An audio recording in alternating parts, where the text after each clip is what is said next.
I have one. Uh-huh. What is this practice quiz over? What is the chapters? Is it for the ones that we're doing this week?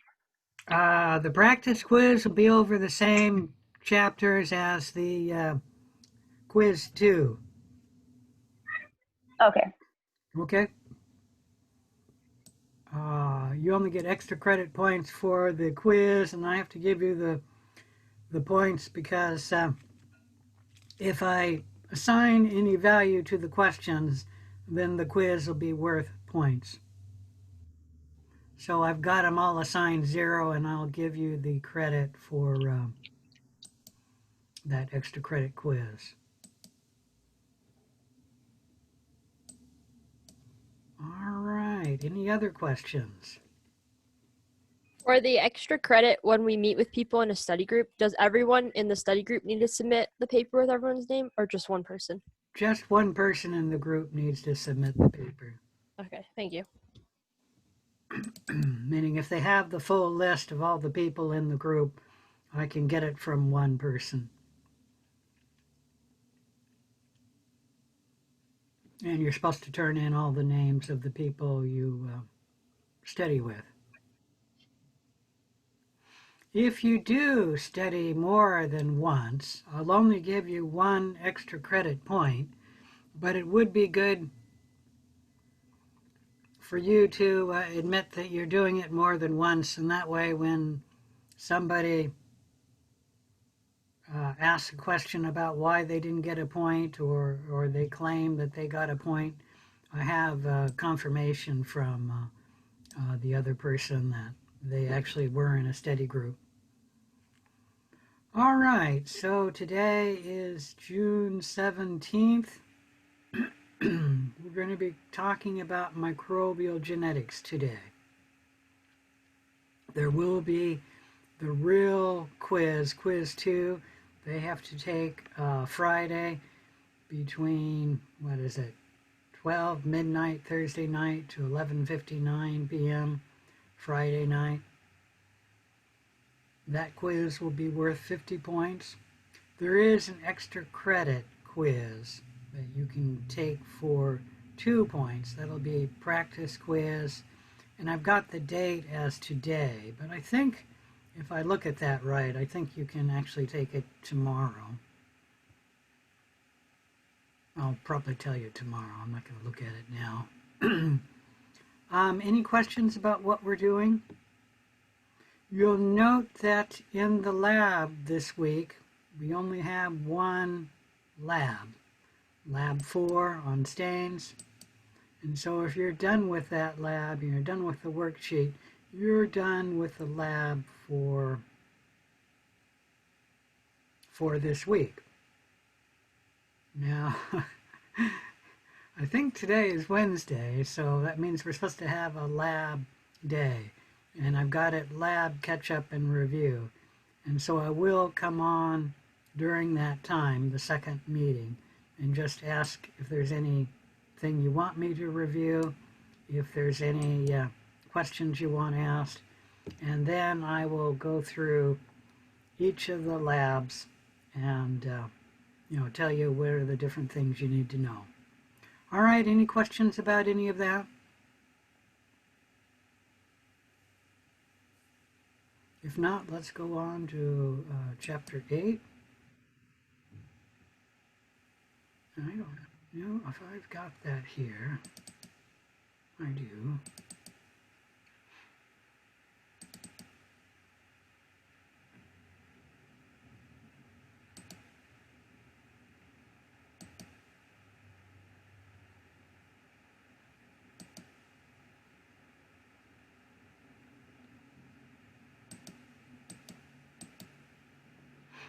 All right, in chapter 8, I've got the major goals and the rough lesson outline here.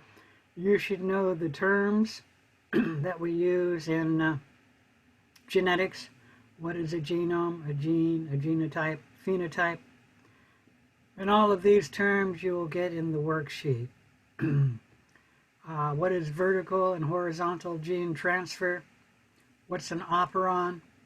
An operon is composed of a promoter, an operator, a structural gene, and at the end of that structural gene there's the terminator. You should know what crossing over is, what transformation is, conjugation, and transduction. And then another term, which I've got in the last one, mutation. I'll be able to describe what DNA replication is, how it happens, what enzymes are important, describe what RNA transcription is, and then how the messenger RNA is translated into proteins. And so we'll talk about all of that. And then lastly, understand the different types of mutation, what a mutation is, and that this is the only way a population can get new genetic variation. All right, any questions about any of that? How is my voice coming in? My speaker was sort of acting up, and I wonder if that's, is it my microphone or is just my speaker acting up? Can you hear me okay? No, you're fine. Okay, Yeah. good. So this is a Hey, rough chapter. I'm sorry? I can hear you just fine. I can't speak for everyone. Okay. This is a rough chapter outline. Let me turn up the volume a little bit. We're going to be talking first about the structure and function of the genetic material. We'll then move on how the flow of genetic information flows in, well, we'll say within a cell, between cells of the same generation, and then flows from cells of different generation. And for humans, that would be the flow of information from the parents to the offspring. We'll then move on to talking about DNA replication, RNA transcription, and protein translation. We'll then, after that, move on to the regulation of bacterial gene expression, talking about what operons are. And this will probably be not today, but tomorrow. We'll talk about gene mutations and what genetic transfer and recombination are. And then lastly, we'll talk about genes and evolution. Any question about any of that?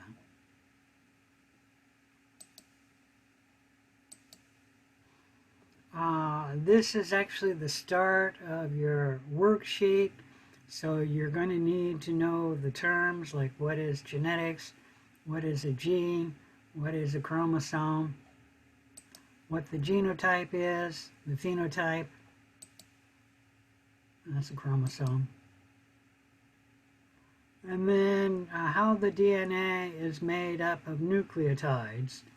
And there's 4 of them. You need to know their names: adenine, thymine, cytosine, or guanine, or the names A, T, C, and G. You can know it either way. And you should know that DNA is connected by a backbone. That's the sugar phosphate sugar covalent bond in a single strand of DNA. But there are 2 strands of DNA together, and they're anti-parallel, meaning one is running one way, the other is running the other way. And they're held together not by a covalent bond, but by hydrogen bonds. Any question about any of that? Like I said, you'll go through that in the worksheet. You should know the flow of DNA can be said to happen in 3 different ways. And if you're talking about the flow of information within a cell, the information flows from the DNA to RNA in transcription, and then the information flows in translation from the messenger RNA to the protein. And because the flow of information within a cell always happens this way, with the exception of a few viruses, it always happens this way. In a cell, it always happens this way.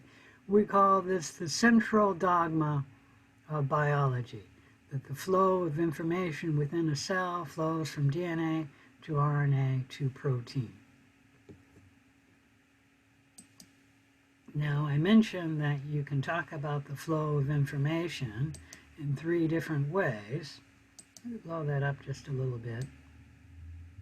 We already talked about the flow of information within a cell. It can happen from DNA to RNA to protein. Okay? Well, the flow of information can also happen in vertical flow, where the flow happens between generations of cells, and the parent cell can divide its DNA, and then one copy will go to one side of the cell, the other copy will go to the other side of the cell, and then the cell splits down the middle into 2 daughter cells, and each of them gets a copy of the original parent's DNA. And that is the flow of information between generations of cells, from one parent cell to 2 daughter cells. Or for humans, you could say it's from the flow between generations, and the flow of information flows from the parents, always 2, to the child, and it depends if it's, how many children are born, but generally 1 or twins or triplets or something like that. All right? Any question about that? The flow of information between generations of cells. There's also the flow of information between cells of the same generation. So it starts from a donor cell, and then that DNA comes out of the donor cell, and I've changed the picture from the book to make it clearer. And then you have naked DNA out in the environment, and that naked DNA comes into a recipient cell that we call a recombinant cell. And then that DNA combines with this recipient cell's chromosome, and then the recombinant cell gains new DNA that came from another cell. It's this cell here, and this cell probably dies because its DNA is outside of the cell. All right? Any question about any of that? I should ask you guys, do all of you have a textbook? All right, I'm seeing one person shake their head. Is there anyone else? I do. Okay, thank you. So good. The bookstore either got them or you guys I got it on Amazon. got it at some other place. All right. Okay. Still never got the custom book. They actually canceled that one. Ah, so you ordered another book. Okay. I was wondering how that happened. All right. Let's talk again about the flow of information within a cell. And we've already stated how it moves from DNA to RNA to protein. The language of the information in DNA is in nucleotides. And there's 4 letters in the alphabet of nucleotides, meaning there's 4 DNA nucleotides. Okay? Now, the language for the information in RNA is also contained in nucleotides. It's slightly different because they're RNA nucleotides, but there's still 4 letters in the alphabet of the RNA nucleotides. All right? Now, when we go to the protein, the language shifts, and it's no longer nucleotides, but it's the language of the amino acids. And there's 20 letters in the alphabet, meaning, at least for humans, there are 20 different possible amino acids that can make up protein. Just for comparison, English is a language and it has 26 letters in its alphabet. So when you're talking about the flow of information within a cell, when we're talking about the information in DNA, the original information will be something like, that is a dog, the original information. When we're talking about the information in RNA, it's similar. You would say something like, that is a dog. So it's the original information, but in a slightly different dialect. And then when it's translated into protein, it would be something like, quello è un cane. Still the information, but in a totally different language. Any question about that? All right. So let's talk about the vertical flow of information, where the flow of information happens between generations of cells, from the parent cell to the daughter cells, or in humans from a parent to the offspring. The flow of information between generations of cells happens by the replication of DNA. And let me blow that up.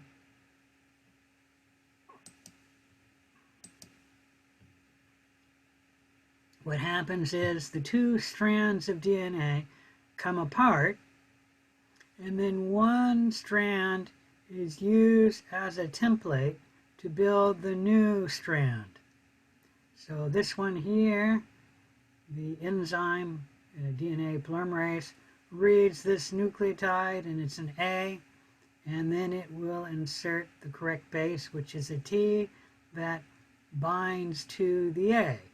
And then the nucleotide will read this base and it sees a C, so it will add a G. Okay? Any question about any of that? And then the other strand is used as a template for building a new strand over here. And then we have two copies of the double-stranded DNA molecule. And one copy will go to one of the daughter cells and one copy will go to the other daughter cell. Any question about that?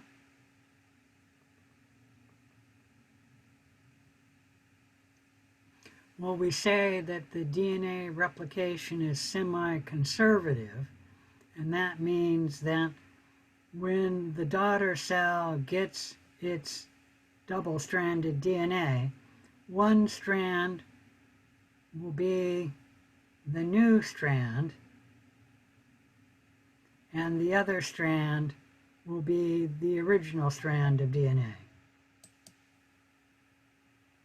So there's the original strand of DNA in black, the new strand is in white. One daughter cell will have one original strand and one new strand, and the same with the other daughter cell. Was somebody asking a question?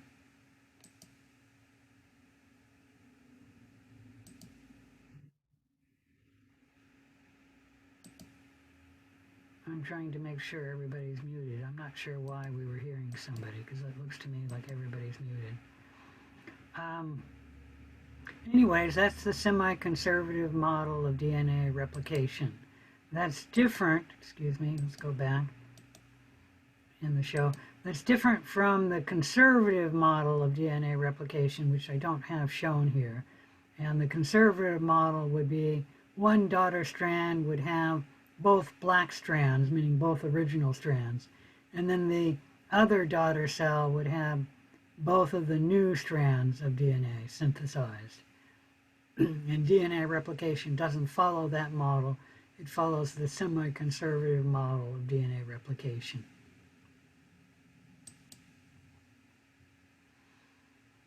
And the polymerase, for how it makes the new strand of DNA, is it just adds on a nucleotide. It's actually a triphosphate nucleotide, meaning 3 phosphates that are added, and the DNA polymerase reads on the template strand what the base is, and A means that it pairs with T, so the DNA polymerase put a T.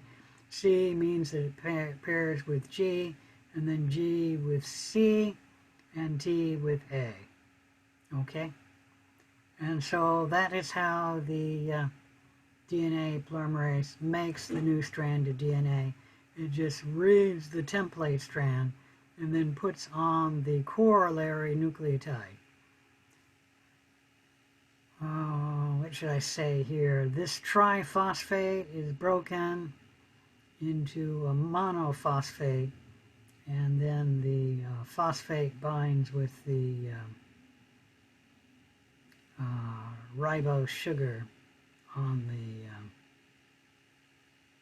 previous nucleotide. So the phosphate, 2 phosphates come off. All right? Any questions about that? If not, let's go ahead and look at a little video for how DNA replication occurs.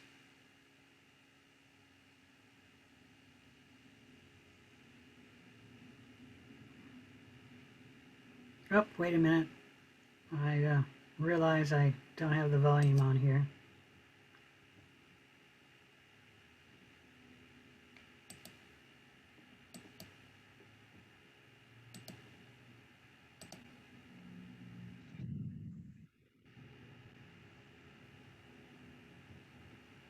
DNA is a molecule made up of 2 strands, twisted around each other in a double helix shape. Each strand is made up of a sequence of 4 chemical bases, represented by the letters A, C, G, and T. The 2 strands are complementary. This means that wherever there's a T in one strand, there will be an A in the opposite strand, and wherever there's a C, there will be a G in the other strand. Each strand has a 5' end and a 3' end. The 2 strands run in opposite directions. This determines how each strand of DNA is replicated. The first step in DNA replication is to separate the 2 strands. This unzipping is done by an enzyme called helicase and results in the formation of a replication fork. The separated strands each provide a template for creating a new strand of DNA. An enzyme called primase starts the process. This enzyme makes a small piece of RNA called a primer. This marks the starting point for the construction of the new strand of DNA. An enzyme called DNA polymerase binds to the primer and will make the new strand of DNA. DNA polymerase can only add DNA bases in one direction, from the 5' end to the 3' end. One of the new strands of DNA, the leading strand, is made continuously, the DNA polymerase adding bases 1 by 1 in the 5' to 3' direction. The other strand, the lagging strand, cannot be made in this continuous way because it runs in the opposite direction. The DNA polymerase can therefore only make this strand in a series of small chunks called Okazaki fragments.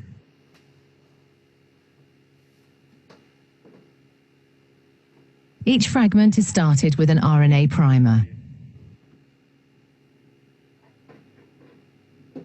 DNA polymerase then adds a short row of DNA bases in the 5' to 3' direction.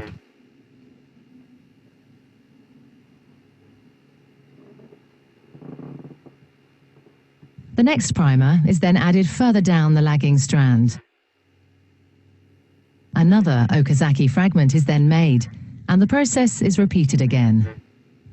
Once the new DNA has been made, the enzyme exonuclease removes all the RNA primers from both strands of DNA.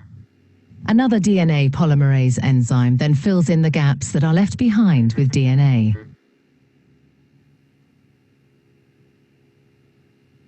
Finally, the enzyme DNA ligase seals up the fragments of DNA in both strands to form a continuous double strand. DNA replication is described as semi-conservative because each DNA molecule is made up of one old, conserved strand of DNA and one new one.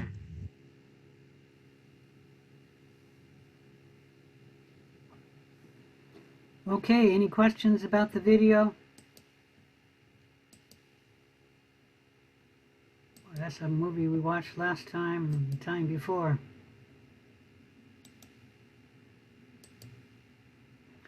All right, let's go through that in a little more detail. DNA is copied by DNA polymerase. That's the enzyme that copies DNA. And DNA polymerase only moves in the 5' to 3' direction. So the DNA is made in the 5' to 3' direction. Now that creates a problem because there are two strands of DNA, and if since the two strands run in the opposite direction, that means one strand will be made continuously, and that's called the leading strand, where the DNA polymerase just moves down the leading strand continuously. The lagging strand, the strand moving in the other direction, you can't make the DNA continuously because the DNA has to be made in the 5' to 3' direction. So the lagging strand is made discontinuously in little batches. And that results in what is called Okazaki fragments.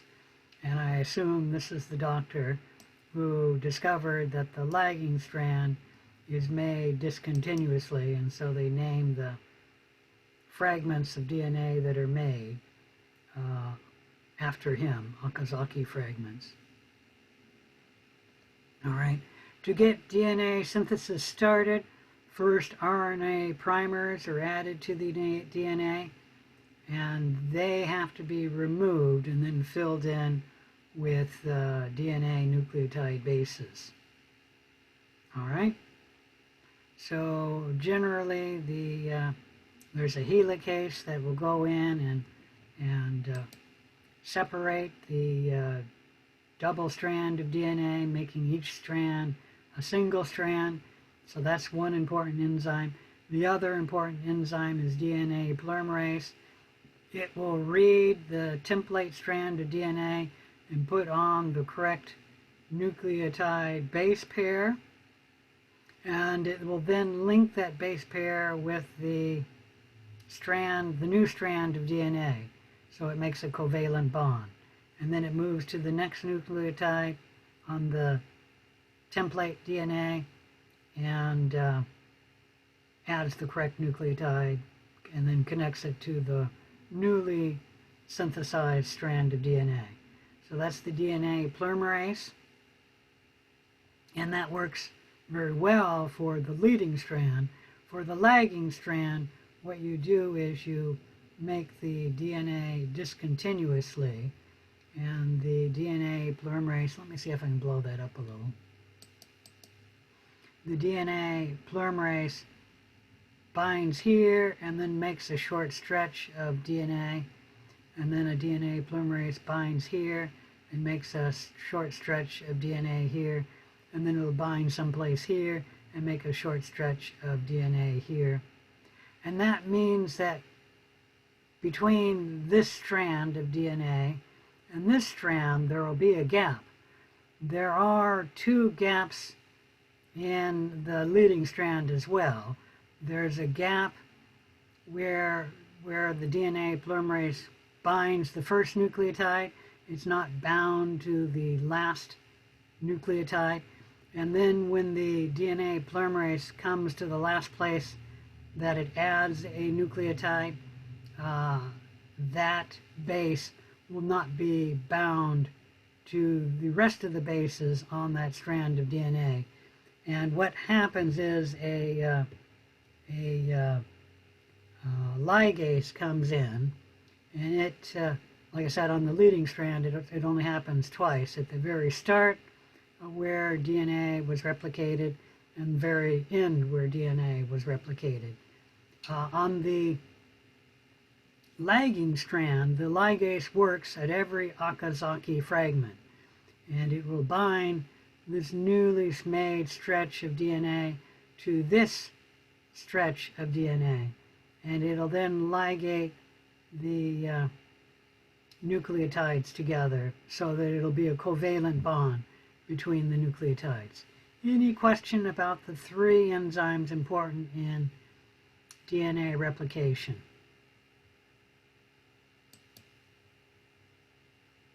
All right. Any questions about DNA replication? Okay. If there's no questions, I'm just going to move on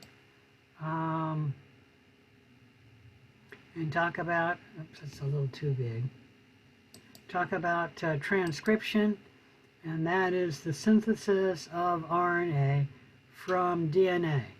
Transcription is very different from DNA replication because DNA replication works on the entire genome, meaning all of the DNA is copied to make the newly replicated DNA.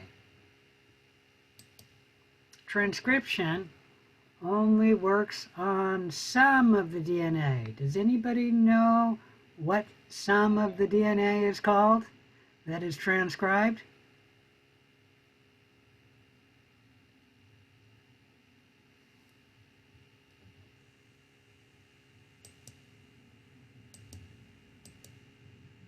Well, you guys aren't geneticists, so I was just hoping one of you might have known.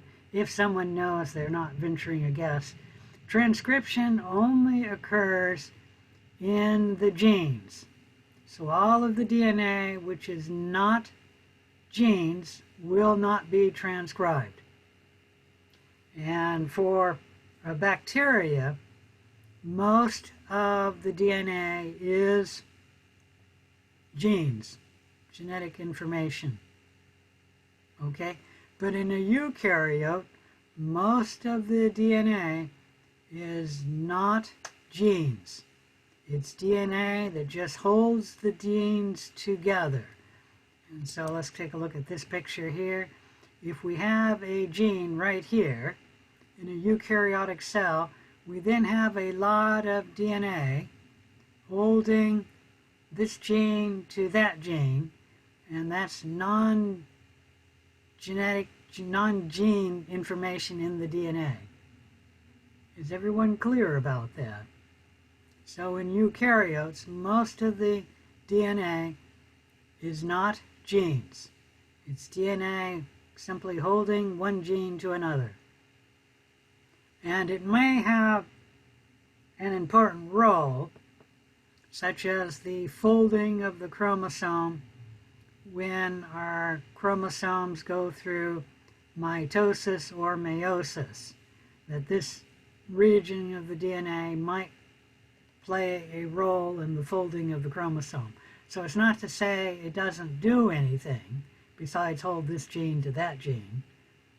It may have a function. The exact function of this DNA that's not genes, the exact function is not understood, not well understood, I should say. But it may have a role. Okay, so when we transcribe DNA, we only transcribe the genes, and then we make RNA when we transcribe the gene. And we can transcribe DNA in three different ways, making messenger RNA, tRNA, or rRNA. And when we transcribe a gene, we make one of these three, and how the RNA polymerase knows which messenger RNA to make is it depends on what gene it is on. Most of the genes code for a protein, So most of the genes will code for messenger RNA. Okay? Because if you're a gene coding for a protein, you have to make messenger RNA. However, if you're a gene coding for tRNA, you will transcribe that gene as tRNA. And if you're a gene coding for rRNA, you will transcribe that gene as rRNA. Now, the only difference between messenger RNA, tRNA, and rRNA is the nucleotide synthesis of the gene, meaning the sequence of nucleotides on the RNA determines which RNA it is. There's no difference between these different types of RNA for the RNA nucleotides. It's only the sequence that will be different. Any questions about that? Okay, so that's an important part. Only the genes are transcribed to make RNA. And which RNA you make depends on which gene you are. Although most of the genes code for messenger RNA, this is just a trivia, I won't ask you this, but most of the RNA in a cell is actually ribosomal RNA. Why do you think most of the RNA in a cell is ribosomal RNA? Mitochondria? The mitochondria do have ribosomal RNA. So in that sense, it's true. No, the reason why the cell has mostly ribosomal RNA is because the cells have a lot of ribosomes in them. And ribosomes are made up of ribosomal RNA and ribosomal protein. And the cell needs ribosomes to make protein, so there's a lot of ribosomal RNA in a cell. There's more rRNA in a cell than there is messenger RNA in a cell. Okay? Transcription of DNA happens when RNA polymerase binds to the DNA, and RNA polymerase binds at the promoter. So a promoter is a region upstream in the DNA, upstream of the gene, and it is a region of the DNA that tells the RNA polymerase to bind here. And then that RNA polymerase moves down the gene, transcribing, and so it will transcribe the gene in the 5' to 3' direction, making RNA from DNA. And the RNA polymerase will continue doing that until it comes to the end of the gene, and then there's a region of DNA called the terminator, and this region of DNA codes for the RNA polymerase to fall off the DNA. And when it falls off the DNA, of course, transcription stops, and then that releases the RNA that's transcribed from the RNA polymerase and from the DNA that it is transcribing. So the RNA then becomes free. All right? Any question about that?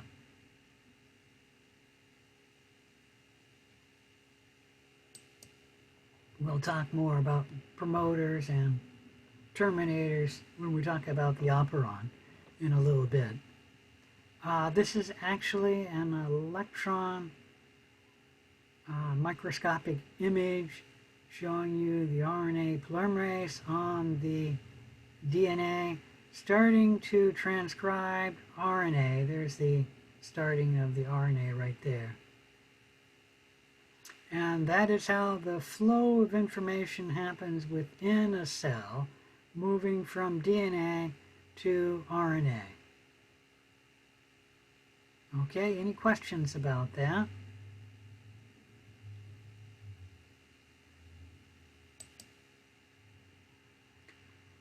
So, let me blow this up.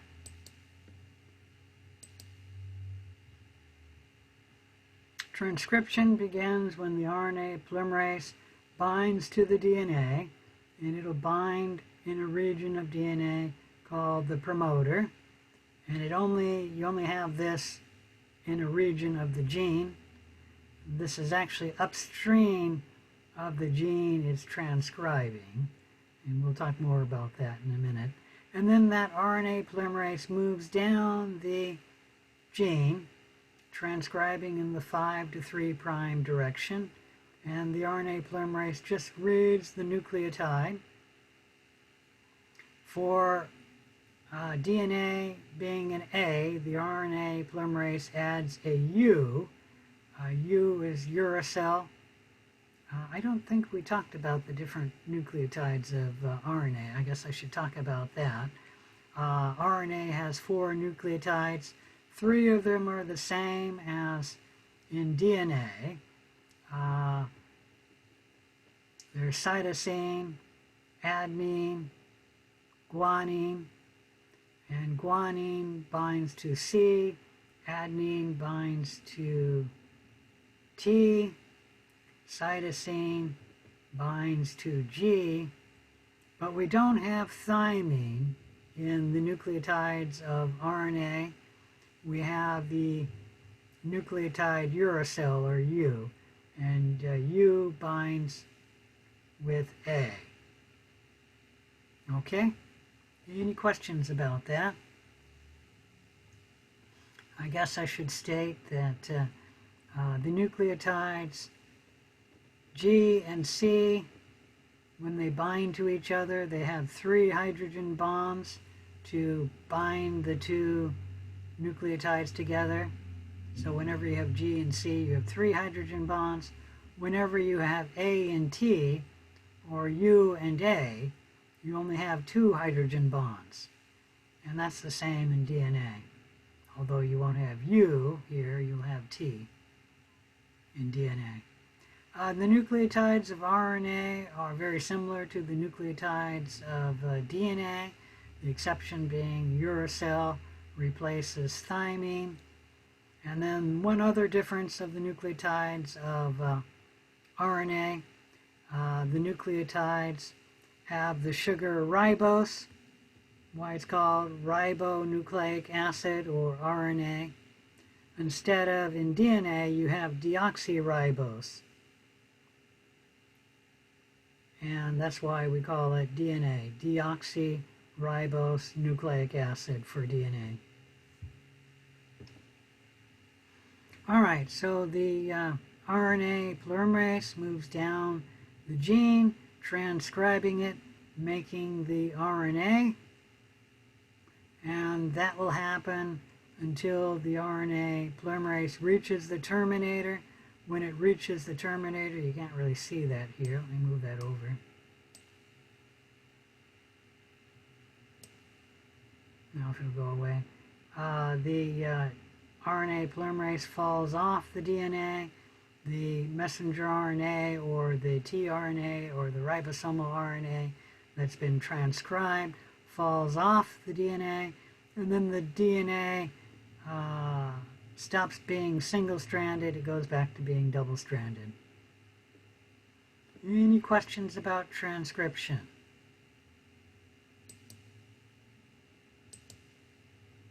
If not, let's watch a little video on RNA transcription.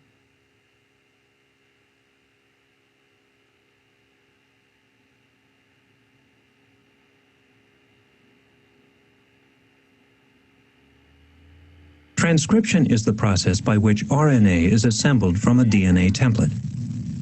The 2 strands of the DNA double helix are held together by bonds between complementary base pairs. DNA encodes genetic information in the sequence of bases along one strand. The portion of the DNA molecule that is a single gene or coding region is bounded by termination and promoter sites.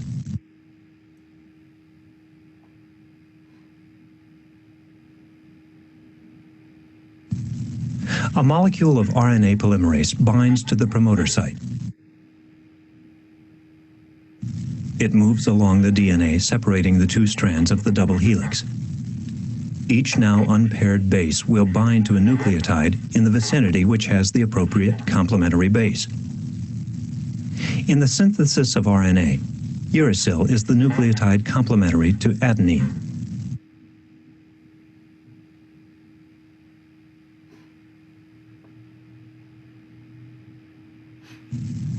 This process ceases when RNA polymerase reaches the termination site.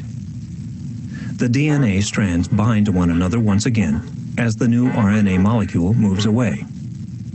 This RNA is a copy or transcript of the message contained in the gene.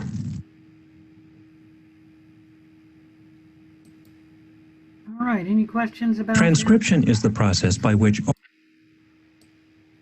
Any questions about that? In the synthesis of RNA, I did want to point out something that I haven't talked about. When we're talking about eukaryotic cells and bacteria cells, only one strand of the DNA is transcribed.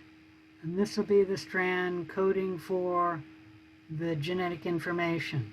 The other strand is not transcribed, at least when we're talking about bacterial cells and eukaryotic cells. Okay? That may differ in a virus, and we're not going to talk about that. Viruses, because they have such a short genome, both strands may code for the genetic information of a virus. But in a bacteria cell, only one strand codes for the genes, and the same thing in a eukaryotic DNA. Okay? Any questions about any of that?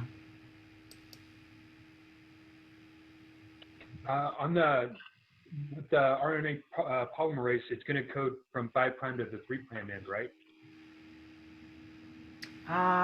Let me think about that. It's moving in the 5' to 3' direction.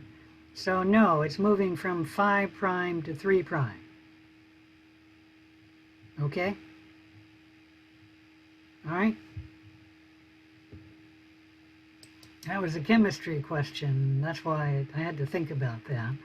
I'm not really a molecular biochemist. So going through transcription, once again, the RNA polymerase binds to the promoter and then moves down the DNA in the 5' to 3' direction. And it transcribes the gene, making RNA. And if this is a gene coding for protein, it'll make transcribe messenger RNA. But if it's a gene coding for tRNA, it will transcribe tRNA. And if it's a gene coding for rRNA, it'll transcribe rRNA. And it just moves down the gene.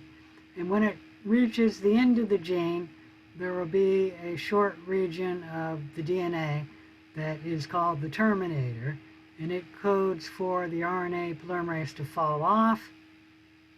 And when the RNA polymerase falls off, that releases the messenger RNA from the DNA, and then the DNA snaps back as a double helix, and that's the end of transcription. Okay? Any questions about that? How are we doing on time? We're doing well on time. So let me move on. Why am I not on the right slide? Let's go ahead and talk about protein translation then. So in a prokaryotic cell, when the messenger RNA is transcribed, it's already in the cytoplasm, so ribosomes can immediately bind to it, and the messenger RNA can be translated into protein immediately. That doesn't happen in a eukaryotic cell, because in eukaryotes the RNA is transcribed in the nucleus. And so the nucleus won't allow the RNA, a messenger RNA, to be translated into protein. And the messenger RNA has to leave the nucleus before it can be translated into proteins. Any question about that? So once again, in the flow of information within a cell, we have the information flow to messenger RNA in transcription, and then the messenger RNA will be changed into the flow of information in protein by translation. Translation is the synthesis of proteins by ribosomes using the information in messenger RNA. And what's actually reading the messenger RNA is the tRNA, and we will talk about that when we're talking about translation.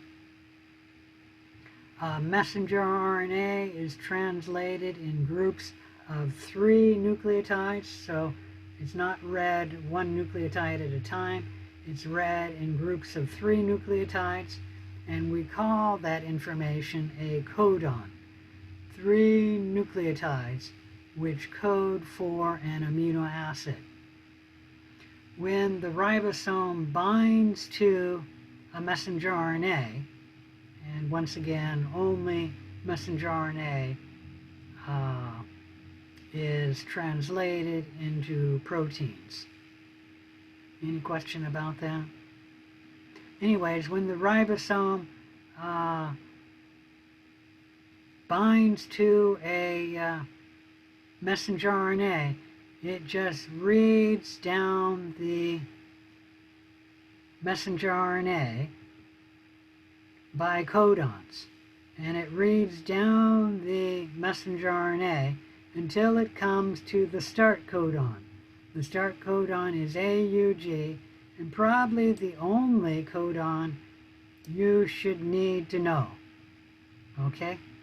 The start codon codes for 2 things. First, it tells the ribosome, begin protein translation here. So on the messenger RNA, AUG is where the messenger RNA will begin protein translation. Okay? And the start codon, AUG, also codes for the ribosome to add the amino acid methionine. So that amino acid is the first amino acid that is added for all growing proteins. Any question about that? So every protein, when it's first translated, it'll start with the amino acid methionine. If you have a protein that doesn't want to start with the amino acid methionine, that amino acid has to be cut off. Any question about that?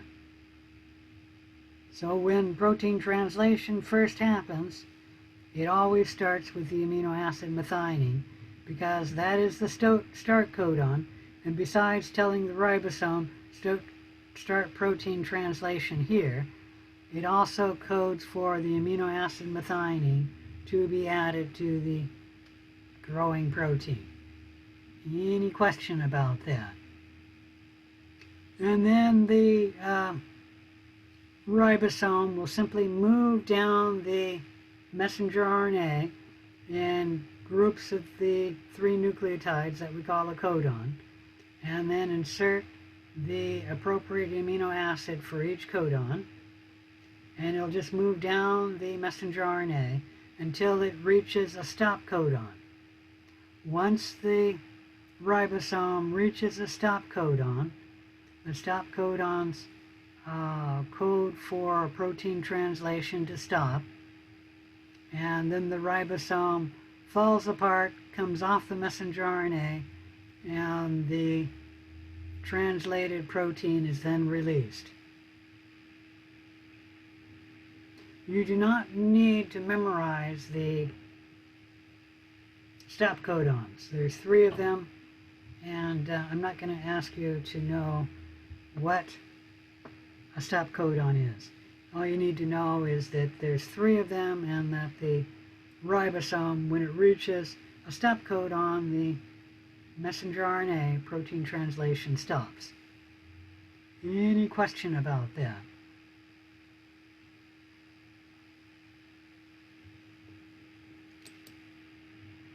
So when we are looking at the codons, there are over 60 codons, meaning 3 nucleotide bases that code for something, shown here. But yet in humans and most organisms, there are only 20 different amino acids. And how the genetic code works is that each of the codons codes for something,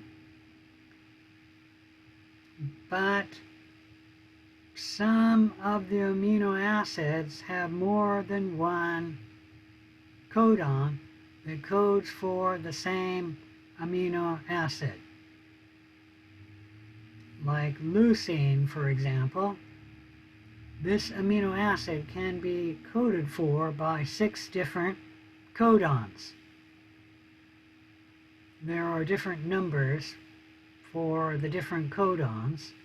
There are only 2, you don't need to know that, codons that only code for one thing.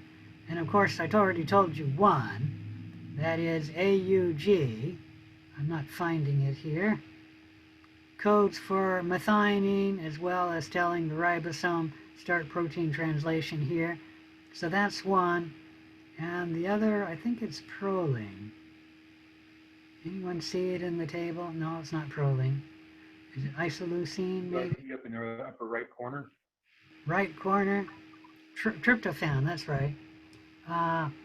There's only, that's the other one where there's only one codon coding for the amino acid tryptophan. Most, or I should say all of the other amino acid, there's multiple codons that code for them.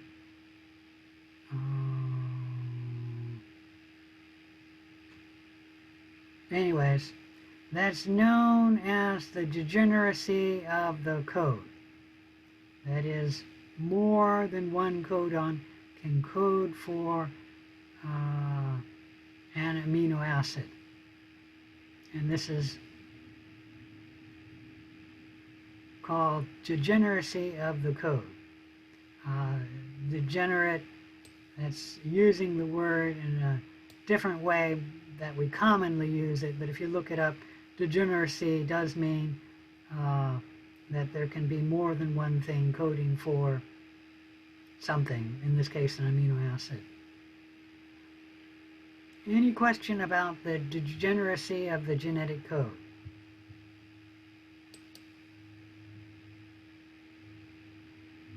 I think I will talk about the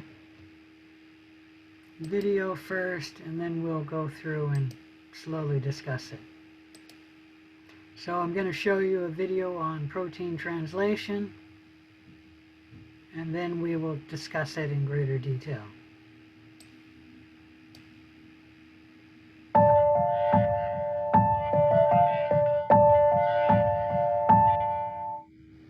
Sorry, that starts a little loud.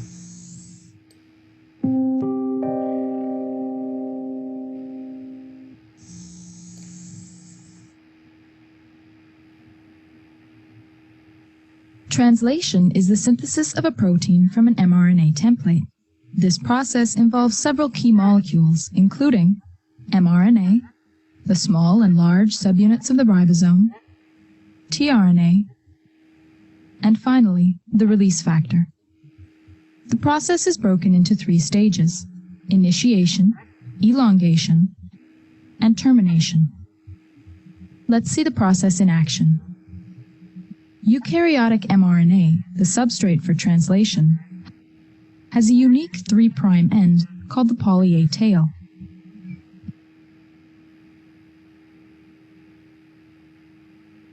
mRNA also contains codons that will encode for specific amino acids.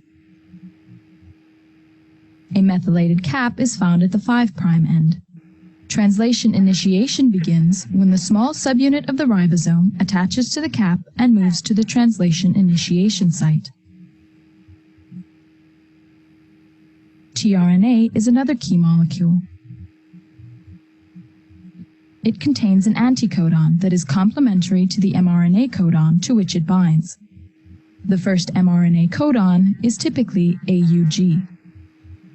Attached to the end of the tRNA is the corresponding amino acid. Methionine corresponds to the AUG codon. The large subunit of the ribosome now binds to create the peptidyl, or P site, and the aminoacyl, or A site. The first tRNA occupies the P site. The second tRNA enters the A site and is complementary to the second mRNA codon. The methionine is then transferred to the A site amino acid, the first tRNA exits, the ribosome moves along the mRNA, and the next tRNA enters.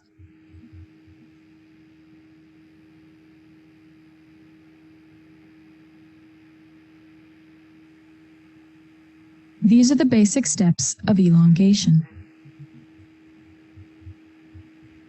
As elongation continues, the growing peptide is continually transferred to the A site tRNA, the ribosome moves along the mRNA, and new tRNAs enter. When a stop codon is encountered in the A site, a release factor enters the A site and translation is terminated.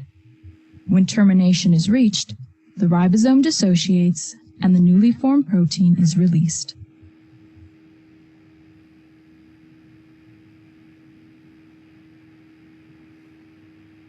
Okay, any questions about the video?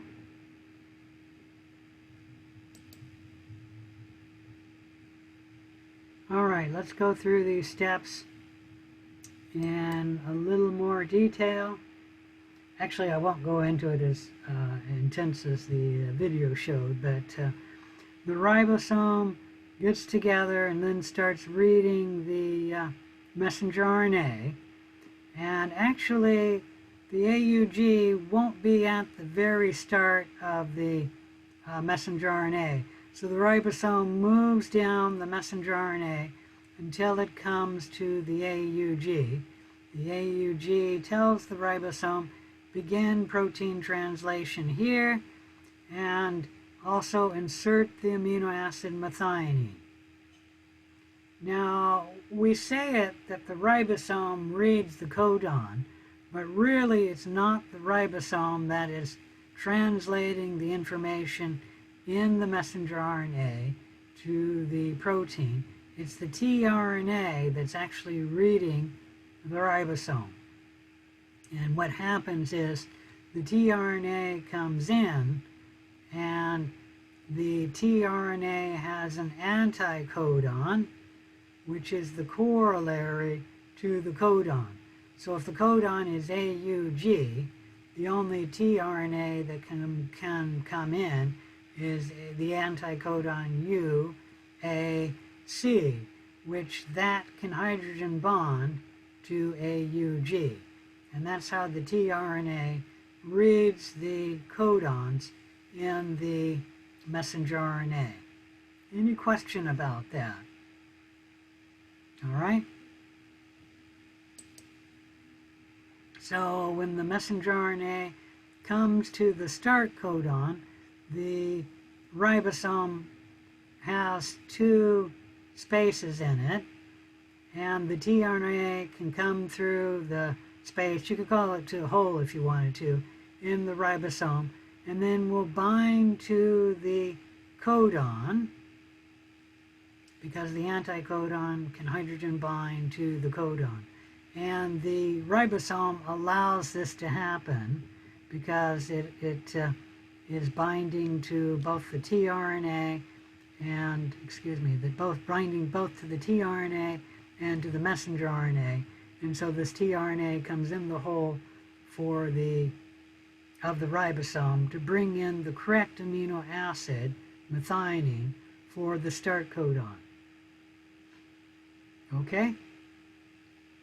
And then the next tRNA comes in, and it has to be the correct tRNA, which will have the anticodon, which will bind to the codon. Let's see if I can get that out of the way here. Maybe I can shrink that.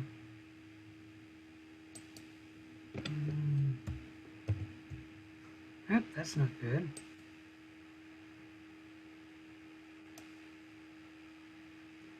I'm trying to see if I can do something with this. Maybe if I put it at the very top, because you don't need to know it's protein translation. Actually, that works. All right.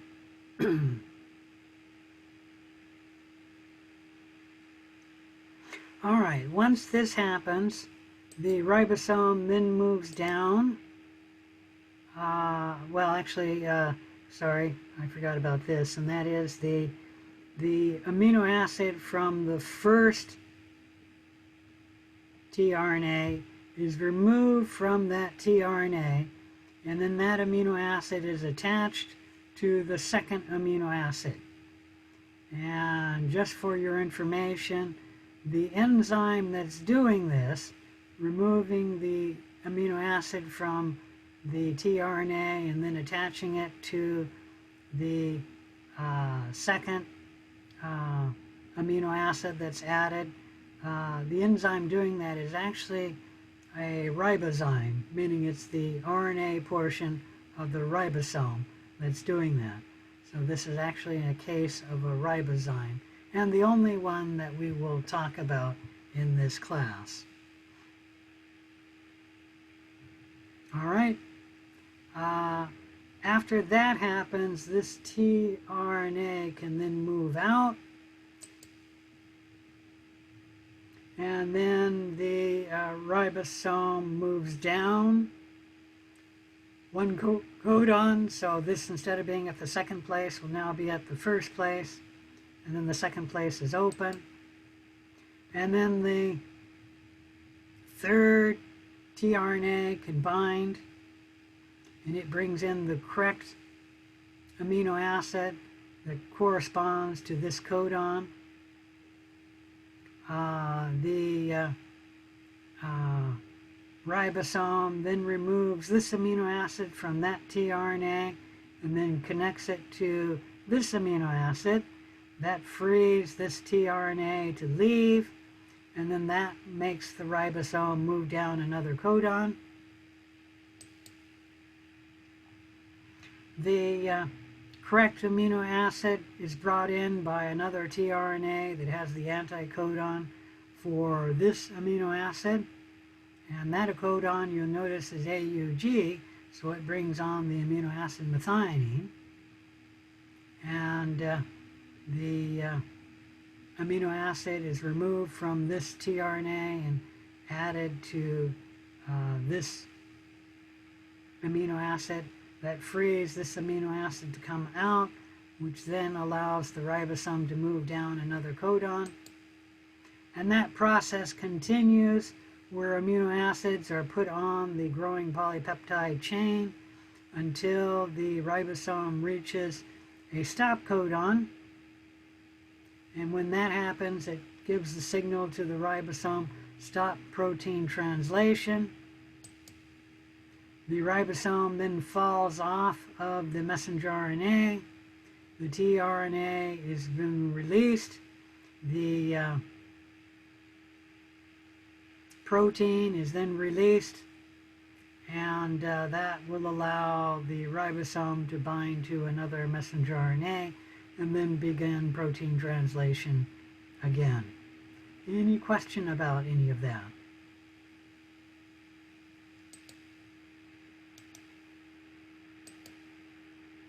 So, oops, not at the right slide here.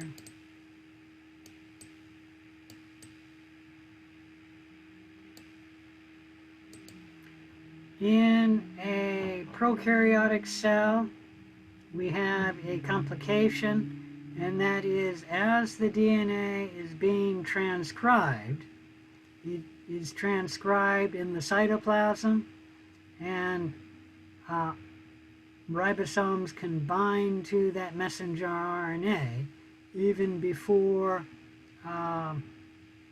transcription finishes. And in this case, we're actually seeing a messenger RNA that has multiple ribosomes on it. And let me see if I can shrink that a little. That didn't work. Let me go there. There we go.